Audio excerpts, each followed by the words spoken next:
कमलेश के पास काफी सालों से एक गौरा नाम की गाय थी, जिसने उसकी गरीबी में उसका काफी ही साथ दिया। जब कमलेश गरीब था तो गौरा ने उसे भर भर के दूध दिया, जिसे बेचकर कमलेश अब काफी ही अमीर हो चुका था।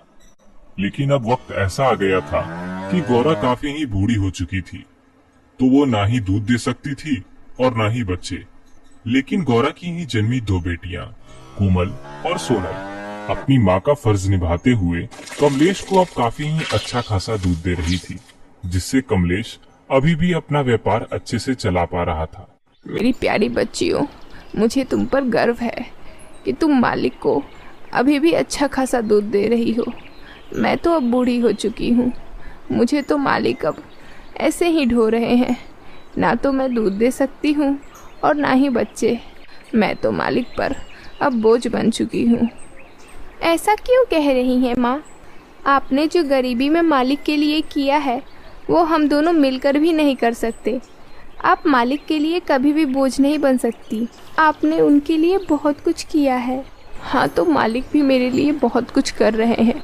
वो खामखा ही मेरा बोझ ढो रहे हैं। अगर मालिक चाहते तो कब का मुझे कसाई के हाथों बेच देते, लेकिन मालिक ने ऐसा नहीं किया। सच में मालिक बहुत अच्छे हैं। कमलेश गौरा से बहुत ही प्यार करता था, क्योंकि वह जानता था कि आज वह जो भी है सिर्फ और सिर्फ गौरा के वजह से ही है। हर सुबह कमलेश कोमल और सोनल का दूध निकालकर शहर में बेचने जाता था। ममता, मैंने कोमल और सोनल का दूध निकाल लिया है और उसे अब मैं बाजार में बेचने जा रहा हूँ। तुम मेरा एक छोटा सा काम कर दो। मैं जब तक बेचकर आता हूँ तब तक तुम गायों के लिए खेत से चारा लाकर उन्हें डाल दो। ठीक है, मैं गायों को चारा डाल दूंगी। आप दूध बेचकर जल्दी आना। कमलेश की पत्नी ममता गायों के लिए चारा लेने अपने खेत में जाती है और वहां से गायों के लिए चारा लेकर अपने घर वापस जा रही थी। तभी उसे रास्ते में एक सूट बूट पहना व्यापारी मिलता है, जो ममता से कहता है, अरे ममता बहन, ये चारा किसके लिए ले जा रही हो? तुम्हारे पास तो अब सिर्फ 2 ही गाय हैं, फिर इतना सारा चारा? अरे भूपेंद्र जी, लगता है आप भूल रहे हो। हमारी 2 नहीं 3 गायें हैं।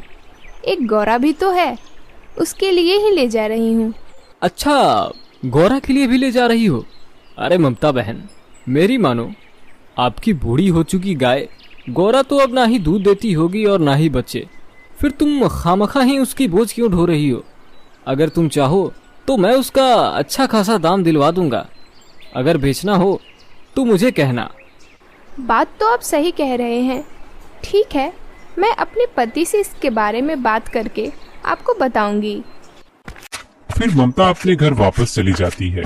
घर जाकर वह अपने पति से गौरा को बेचने की बात करती है। अजी, आपसे एक बात कहनी थी।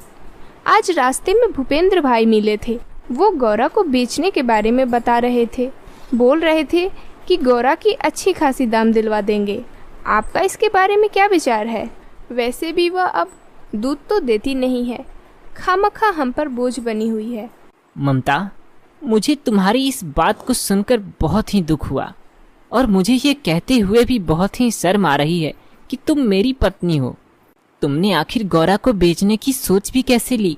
जब गौरा जवान थी तो उसने हमारी गरीबी को दूर किया, और अब जब तुम अमीर हो गई हो तो तुम अपने मुसीबत में साथ देने वाले को भूल गई। खबरदार, जो तुमने ऐसा सोचा भी, मैं गौरा को कभी नहीं बेच सकता। वह मेरे लिए लक्ष्मी है। उसने जो मेरे लिए किया है वो शायद तुम भी ना कर सको। ठीक है, अगर ऐसी बात है तो जब तक आप गौरा को बेचने के लिए राजी नहीं होंगे तब तक मैं आपसे बात नहीं करूंगी। इतना कहकर ममता वहां से जाने लगती है। अरे ममता, रुको, मेरी बात सुनो। तुम ऐसा क्यों कर रही हो? ऐसे ही वक्त गुजरता जाता है। ममता कमलेश से बातें नहीं करती, जिस वजह से कमलेश को मजबूरन गौरा को बेचने का फैसला करना पड़ता है। और अगले ही दिन ममता उस व्यापारी को अपने घर बुला लेती है। अरे वो देख कोमल, उसके हाथ में रस्सी है। लगता है वो कोई व्यापारी है। लग रहा है वो हम में से किसी को खरीदने आया है। नहीं मेरी बच्चियों, ऐसा नहीं हो सकता। मालिक हम में से किसी को नहीं बेच सकते। मालिक हमसे बहुत प्यार करते हैं। हाँ माँ, आप सही कह रही हो। ऐसा ना हो तो ही सही है, वरना हम में से कोई एक भी अलग हो गया तो हम तो जी ही नहीं पाएंगे। तभी वह व्यापारी ममता को 25,000 रुपए देता है, जिसे देखकर ममता बहुत ही खुश हो जाती है। लेकिन कमलेश ये सब देखकर बहुत ही दुखी हो जाता है। कैसी औरत है जो घर की लक्ष्मी को ही बेचने में तुली हुई है। मुझे माफ कर देना गौरा, मैं ना चाहते हुए भी तुम्हें बेचने पर मजबूर हो गया हूँ। मुझे माफ कर देना। कमलेश की यह बातें सुनकर तीनों गायों को बहुत ही बड़ा झटका लगता है।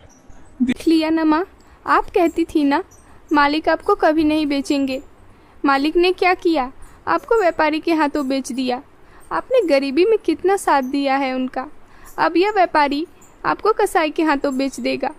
कल को हम भी बूढ़ी हो जाएंगी तो हमें भी मालिक कसाई के हाथों बेच देंगे। सच में माँ, इंसान बहुत मतलबी होते हैं। जब उनका काम निकल जाता है तब हम जानवरों के साथ ऐसा ही करते हैं। मुझे कुछ समझ नहीं आ रहा है। तुम लोगों से ज़्यादा सदमा तो मुझे पहुंचा है। आखिर मालिक मेरे साथ ऐसा क्यों कर रहे हैं? फिर वह व्यापारी गौरा को अपने घर ले जाता है और घर ले जाकर उसे खूब खिलाता पिलाता है। लेकिन गौरा तो मन ही मन यह जान रही थी कि उसे खूब खिला पिलाकर एक दिन वह उसे कसाई के हाथों बेच देगा। एक दिन गौरा व्यापारी और कसाई के बीच हो रही बात को सुन लेती है। ये लीजिए साहब, आपके पैसे। मैं इस गाय को कल आकर ले जाऊंगा। ठीक है, चलता हूँ। उसी रात की बात है। कमलेश की पत्नी ममता के सपने में भगवान शिव आते हैं। ममता, ओ ममता, तुम्हारी गाय गौरा कहाँ है बिटिया? अरे शिवजी, आप मेरे सपने में। मैं तो धन्य हो गई। गौरा को तो मैंने कुछ समय पहले एक व्यापारी के हाथों बेच दिया। तुमने बहुत ही गलत किया। गरीबी में गौरा ने तुम्हारा कितना साथ दिया, तुम्हें अपना दूध देकर तुम्हें इतना अमीर बनाया। और जब उसे तुम्हारी सबसे ज्यादा जरूरत थी तो बुढ़ापे के समय में तुमने उसे बेच दिया। तुम्हें पता है, उस व्यापारी ने गौरा को एक कसाई के हाथों बेच दिया है। ममता, तुम्हारे पास अभी भी समय है, गौरा को बचा लो। मुझे माफ कर दीजिए शिवजी, आपने मेरी आंखें खोल दी। मुझसे बहुत बड़ा पाप होने से बच गया। मैं कल ही गौरा को जाकर उस व्यापारी के यहाँ से ले आऊंगी। अगली सुबह होते ही ममता ने कमलेश से अपने सपने के बारे में सारी बात बताई। ममता, मैंने तो पहले ही कहा था तुम ऐसा मत करो। गौरा ने हमारे लिए कितना कुछ किया था और तुमने उसे मेरे हाथों भिजवा दिया। तुमने अपने साथ साथ मुझे भी बहुत बड़ा पाप का भागीदार बना दिया। अब जल्दी चलो, हम गौरा को वापस ले आते हैं, वरना न जाने मेरी गौरा का क्या हाल होगा। फिर वह दोनों उस व्यापारी के पास जाते हैं जिनसे उन्होंने गौरा को बेचा था। अरे भूपेंद्र जी, मेरी गौरा कहाँ है? मुझे मेरी गौरा वापस दे दीजिए। मैं आपको उसके सारे पैसे वापस दे दूंगा। मुझे मेरी गौरा को नहीं बेचना। लेकिन कमलेश भाई, मैंने तो उसे कल ही कसाई के हाथों बेच दिया है। अब मैं तो गौरा को वापस नहीं ला सकता, लेकिन तुम्हें अगर गौरा वापस चाहिए तो तुम कसाई के पास जाकर उसे वापस ले सकते हो। फिर वह दोनों जल्दी से कसाई के पास जाते हैं। अरे, आपने जो गाय कल भूपेंद्र भाई से खरीदा था, वह गाय कहाँ है? क्यों भाई, तुम्हें उस गाय से क्या मतलब? मैंने उसे खरीद लिया है। तुमने उसे खरीद लिया तो उससे क्या? मैं उसे वापस खरीदना चाहता हूँ। बताओ, कहाँ है मेरी गाय? तुम्हारी गाय तो मेरे पास ही है, लेकिन मैं कुछ देर बाद उसे बाजार ले जाने वाला हूँ। खबरदार, तुमने उसे कहीं ले जाने की बात की तो तुम्हें जितना भी पैसा चाहिए मैं तुम्हें दूंगा।